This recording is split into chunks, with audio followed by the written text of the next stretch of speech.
35 ans, c'est peu dans la vie d'un État, mais c'est beaucoup. C'est beaucoup. Donc de 90 à ce jour, il fallait marquer un arrêt.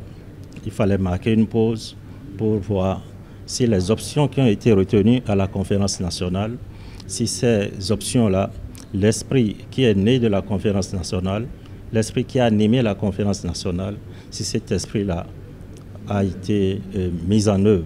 En fait, quel bilan peut-on retenir de l'application des résolutions, des options de la conférence nationale? C'est pour ça que nous avons intitulé notre thème, le thème de notre conférence, 35 ans après la conférence des forces vives de la nation, un héritage en débat. L'héritage, il est riche. Donc la moisson a été bonne à la conférence nationale et la mise en œuvre des résolutions de la conférence nationale, qu'est-ce que ça a donné? Qu'est-ce que ça a donné? Étant donné que ce sont des hommes qui sont appelés à mettre en œuvre les décisions. Alors, 35 ans après, qu'est-ce qu'on peut retenir? À l'arrivée, le bilan est mitigé.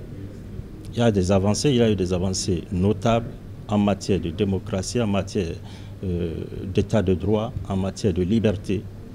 Et il y a aussi des reculs. Il y a aussi des reculs.